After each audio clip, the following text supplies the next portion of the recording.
saúde. Rodrigo, Bruno, você só sabe que é saúde o dia que a doença chega. Uhum. O dia que vem a dor, a limitação, o problema, daí você percebe, putz, isso é doença. É doença.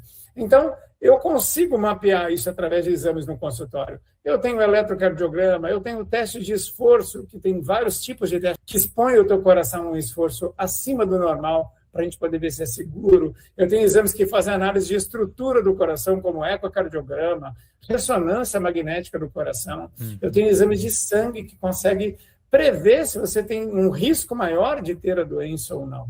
Mas o mais importante é a gente conversar com o paciente, porque nem sempre o coração dá aquela dor no peito, mas você começa a perceber o seguinte, olha, há 6 meses eu caminhava normalmente, subia a ladeira, subia a escada, de 3 meses para cá eu perdi essa capacidade, estou tendo que parar a escada pela metade, minha capacidade de esforço físico reduziu, eu não consigo nem manter uma relação sexual direito, que eu me canso. Opa, um cansaço progressivo, recente, fica de olho, conversa com o teu médico. Só que tem um outro fator que ninguém dá valor. Você está assistindo a um corte do Conversaria Podcast. Dê o like, dê o hype e se inscreva no nosso canal. E além disso, a gente tá com uma parceria com o Léo Knorr, que inclusive é o nosso personal. A gente tem um link na descrição que é um forms para você preencher e participar da consultoria dele. Ele vai te dar uma prescrição de treinos personalizados. Além disso, ele vai te dar sugestões de alimentos que você pode utilizar para te auxiliar nesse processo de emagrecimento. Então corre no link da descrição e preenche o forms agora mesmo. E assim, para alguém que tem esses riscos, né, que pode acontecer, que sinais que tem, principalmente ali nos dias anteriores, né? Por exemplo, o cara, sei lá, daqui uns 3 dias ele vai ter um infarto. Vamos trazer uma situação hipotética. Daqui uns 3 dias essa pessoa vai sofrer um infarto. Existem sinais que acontecem ali nos dias anteriores que a pessoa precisa prestar atenção para, tipo, ó, vou no médico agora porque acho que tá acontecendo. Ou pode acontecer, né? Perfeito. Às vezes acontece, tá? A gente tem um sintoma, às vezes, vamos quebrar alguns mitos aqui. O pessoal fala que coração não dói. Coração dói. Coração dói, a dor tem até nome que ela chama angina. Angina é o nome da dor do coração. Tá? E ela é desencadeada por esforço. O que o coração não dói? Você não palpa aqui no teu tórax, né? O teu coração. Se você está palpando e está doendo, não é coração. Apertei aqui, doeu, é do lado esquerdo, mas não é coração, é musculatura, é osso, é cartilagem. A dor do coração vem de dentro, ela pode vir para o pescoço, ela pode vir para o braço esquerdo, ela pode vir para o dorso, aqui para as costas, ela pode simular uma dor de estômago, ela pode até vir um pouquinho para o lado direito, mas sempre motivada por esforço. Estou fazendo esforço, dá desconforto, paro de fazer o esforço, melhora. Estou correndo, dá dor, caminho, melhora. Estou caminhando, dá dor, fico sentado, melhora. Então, se você tiver esse padrão de sintoma, que às vezes uma dona de casa batendo um bife, arrastando um móvel, ou você subindo uma escada, sente um cansaço com aperto no peito, e o coração geralmente dá sinal de 3 maneiras: peso, aperto ou queimação. Motivada por esforço e o repouso melhora, busque o teu médico. Busque o teu médico. Por quê? Porque é um sinal de que você possa estar com doença sintomática. A gente tem 4 classificações de angina: ao grande esforço, médio esforço, pequeno esforço e em repouso. Em repouso, todo mundo vai para o pronto-socorro. O grande problema é grande e médio esforço. O homem ele é um pouco pior, porque ele sente um desconforto, o homem mais idoso, e o que ele faz? Eu estou correndo, está dando dor no peito. O que ele faz? Para de correr. Parei de correr, parou de dar dor no peito. Tá ótimo. Estou subindo a escada, está dando dor no peito. Começa a usar o elevador. Ele não vai entender o porquê que o peito está doendo. A idade, é cansaço. Não, às vezes você tem uma doença que está te limitando. Então, quanto mais cedo você vai buscar essa informação, melhor para você. Doutor, geralmente quando acontece a pessoa tá lá infartando do seu lado, né?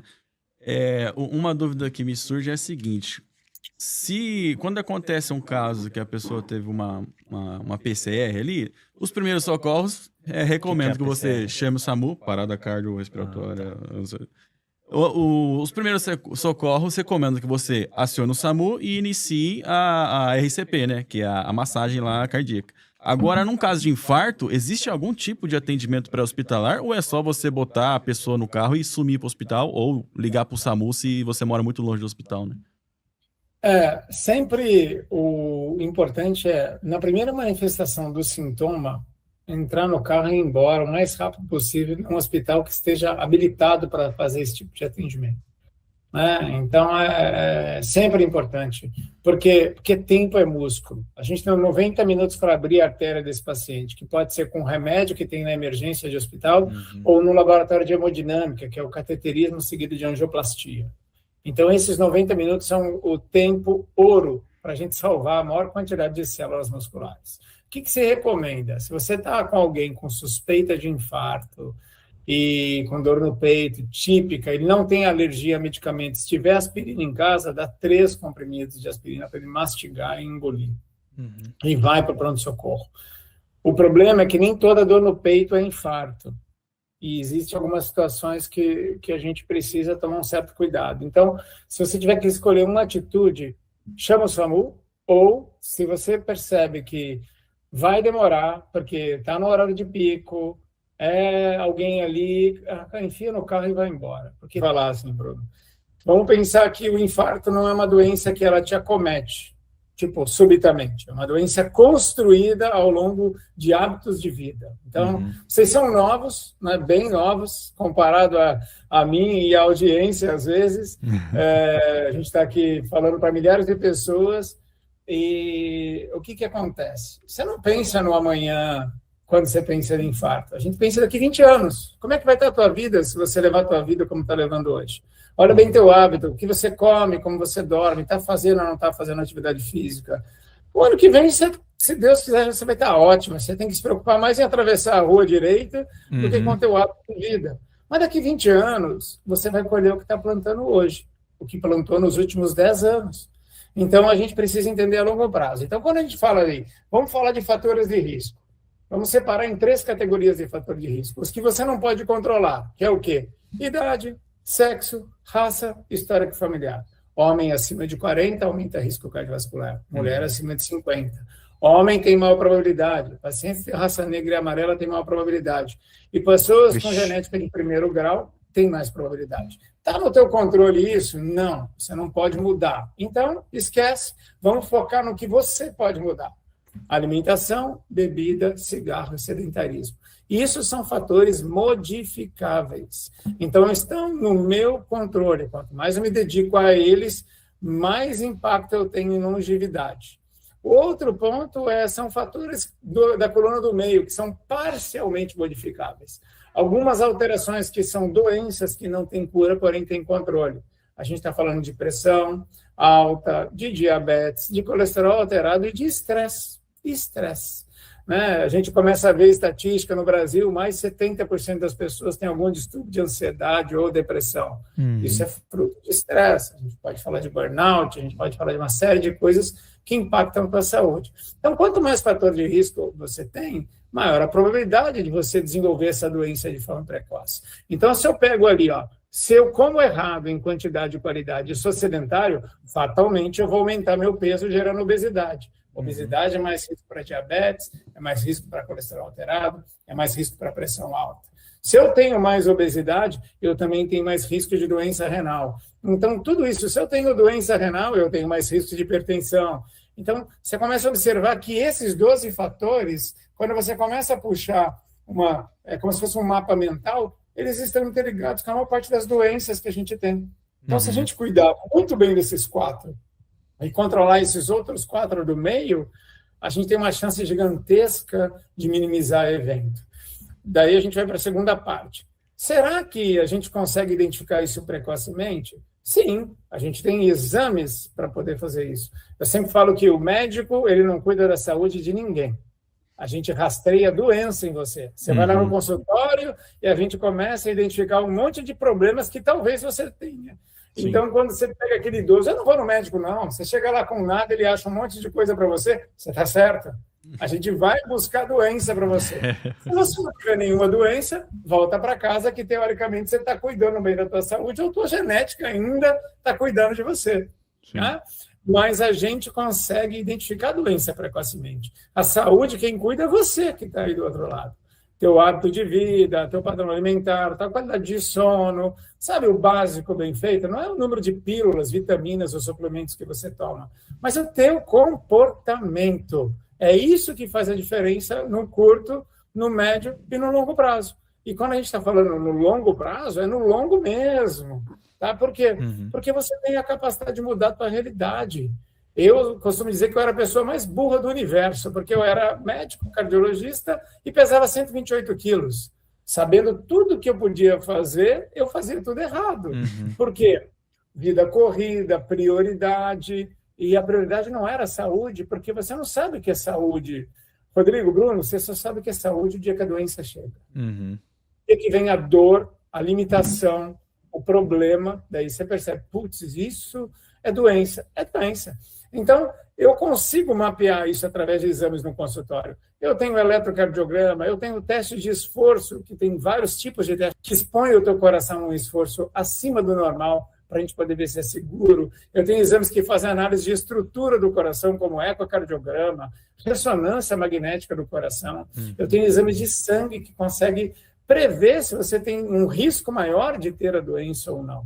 Mas o mais importante é a gente conversar com o paciente, porque nem sempre o coração dá aquela dor no peito, mas você começa a perceber o seguinte, olha, em 6 meses eu caminhava normalmente, subia a ladeira, subia a escada. De 3 meses para cá eu perdi essa capacidade, estou tendo que parar a escada pela metade. Minha capacidade de esforço físico reduziu, eu não consigo nem manter uma relação sexual direito, que eu me canso. Opa, um cansaço progressivo, recente, fica de olho, conversa com o teu médico. Só que tem um outro fator que ninguém dá valor. Se você, independente, eu falar ali que risco de homem aumenta a partir dos 40, mas daí você vê uma notícia falando, nossa, mas tem tanto jovem morrendo aí, tão novo. Tá acontecendo. Por quê? Como é que vocês vivem hoje? Vocês têm um trabalho que é muito estresse, muita demanda de cérebro, mas qual é a demanda física que vocês têm no dia a dia de vocês? Nenhuma, praticamente. Vocês não se deslocam a pé de um lugar para o outro, muitas vezes vocês não pegam uma escada, é elevador, é coisas elétricas, é comodidade. Então a sociedade vem construindo pessoas mais sedentárias, ao ponto da IA agora fazer com que você nem precisa pensar mais. Você não precisa mais ter criatividade, você joga uma demanda lá e ele vem com um monte de ideias para você. E o teu cérebro não vai usar essa capacidade que você vai deixar de ter para alguma coisa. Um exemplo, vocês são de que década? Vocês nasceram em que ano? 97 e 98. Isso. Oh, que bacana. Então, acredite, antigamente não existia internet, não existia nem celular. Né? Mas a gente lembra dessa época. Lembra quantos números de telefone vocês sabiam de cor? Pois é. Depois do celular que veio com esse tal de agenda... Não sei nem da minha esposa mais. Nem de parente, o número de telefone nem de parente mais. O teu cérebro ele não evoluiu para uma outra coisa. Como eu não estou guardando mais número de telefone, você vai ficar mais inteligente nesse negócio aqui, porque sobrou espaço. Não é igual o HD de um computador, onde eu deleto uma pasta, sobra espaço para entrar coisa nova. O nosso não, a gente deletou essa capacidade aqui, só que não evoluiu para nada. A gente só vem evoluindo. Você lembra o nome de rua da tua cidade? Antigamente, quando o Waze era impresso, né? A gente tem a guia 4 rodas. Então, você sabia o nome de ruas da tua cidade. Hoje você sabe a rua da loja tal? A rua da loja tal, você não lembra mais o nome de rua.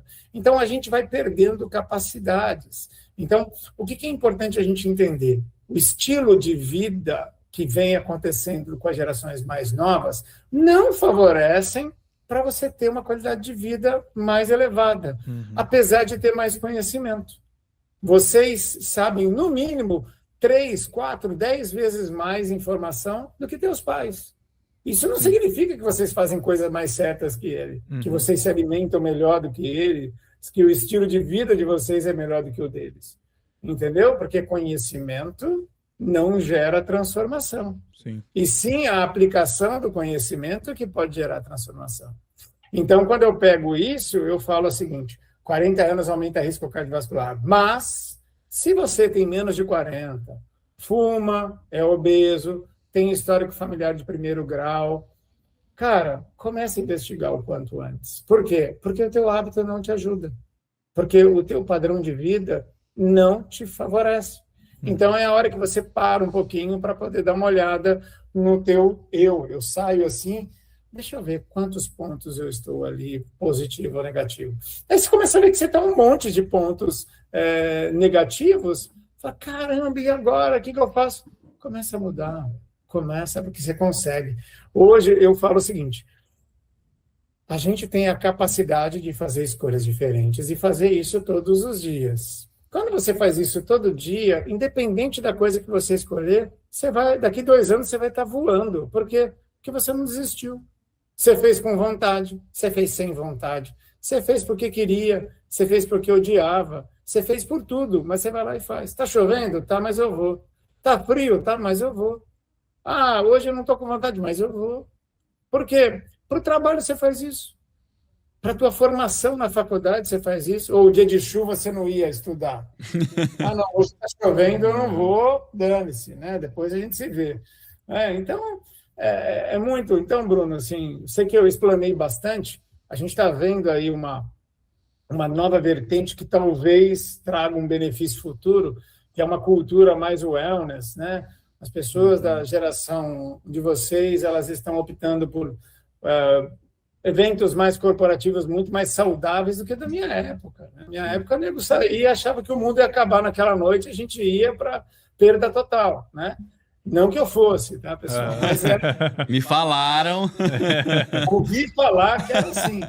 Então, a gente precisa entender que as culturas, as gerações, elas mudam, e isso é muito joia. E a gente fica falando que a geração é pior, será que é pior? Então, a gente não pode rotular nada, a gente tem que trazer informação. Nosso propósito é sempre trazer uma pitada de falando, lembra sempre, cuida da tua saúde. Eu vou lá no meu Instagram e eu falo assim, lembra sempre, cuida da sua saúde. Por quê? Porque você é responsável pelo teu resultado. É confortável você falar, eu montei um negócio, não deu certo, porque você não estudou bem o teu negócio. Porque você quis terceirizar os problemas, você não entrou na frente do negócio, não se dedicou, não planejou. Na saúde é a mesma coisa. É porque era difícil. Era. Achar uma coisa fácil uma vez, né? Minha esposa chegou e virou e falou assim para mim, Rizeli, queria montar um negócio que não desse muito trabalho e desse dinheiro. Eu falei, eu não sei o que é, mas deve ser legal. Eu quero também. Eu falei, independente do que você está pensando, não sei o que é, mas é ilegal, eu tenho certeza. Né? Porque um negócio que dá dinheiro e não dá trabalho, dificilmente ele será legal. Né? Eu falei, não, eu estou fora desse negócio. Eu quero um negócio que dê um pouco de trabalho e que dê um retorno merecido e justo. Né? Então, a saúde é a mais honesta do mundo. Ela trata bem se você tratar ela bem. No meio do caminho, você tem as excepcionalidades, né, que são ali as doenças genéticas que estão fora do teu controle.